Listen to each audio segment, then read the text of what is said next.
This is what it should look like when you open up the Photoshop template. The things that you want to pay attention to are the tools to the left-hand column and your layers. These are your most important areas that you need to locate when you use this template. If you cannot see your layers, you can bring it up by going up to the window and hitting layers, or F7 for shortcut. We need to see that the layers are on, and you'll know that they are on or visible if they have this eye symbol. So we can turn layers off. You can see that I've organized some sketches in here. You can drop down that arrow and you can toggle certain layers on and off. For our intents and purposes, we want to keep the Fibonacci on, and you can turn off my sketches and you can turn off my background ideas and add your own.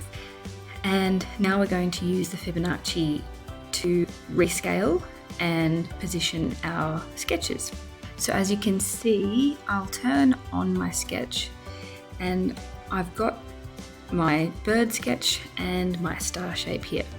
First tool that we're going to use is the move tool. So once you've copied and pasted your sketch in, we can use the move tool to reposition the sketch into this space. Now, my one is the correct size. If yours is not, you'll need to hold Control T, and that will allow you to rescale your sketch. So with the animal silhouette, we want it to fill that portion of the plate so that we know, okay, that's roughly the same size as the largest portion of the Fibonacci sequence. Once you're happy with the scale, you hit enter, and that tells Photoshop, I want to keep that scale. Similar with your other shape. So we drag it into this space, and you can see mine is already scaled correctly. So we apply the same process, Control T, which means transform, and we can scale up that shape or scale it down by dragging the corner. There we now have our correctly scaled design elements. So we will turn off the Fibonacci view now. We know that they're the right size or the right scale, and we can now have a bit of fun and play around with the positioning of our elements.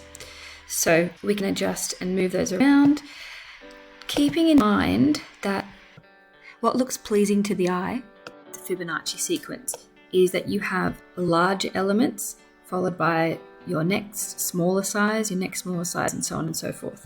So if we were to position, 3 objects, let's say for example we had Control C and Control V this star, let's say we had a third element here, we scale this down to be the next size, hit enter, and we toggle this off.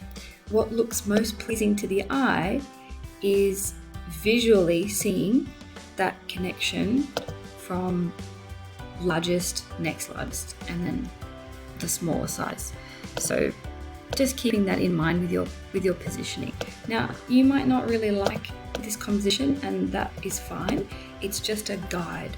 So you can obviously play around with it. It doesn't need to be followed to a T, but it just gives you some indication for where the placement of shapes and elements could go to create a more interesting composition.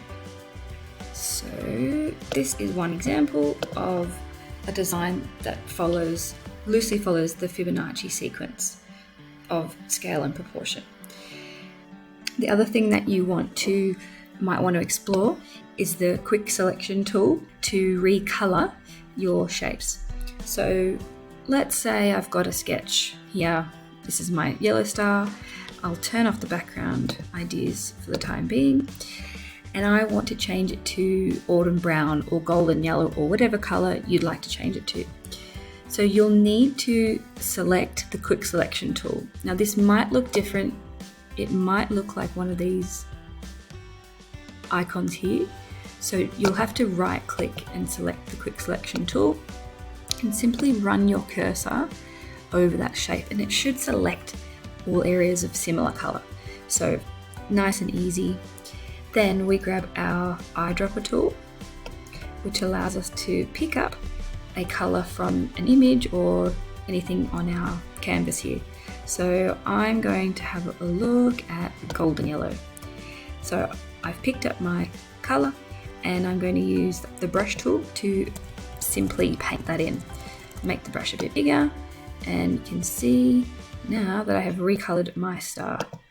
So it's quite a simple process to change the colour of a solid silhouette shape.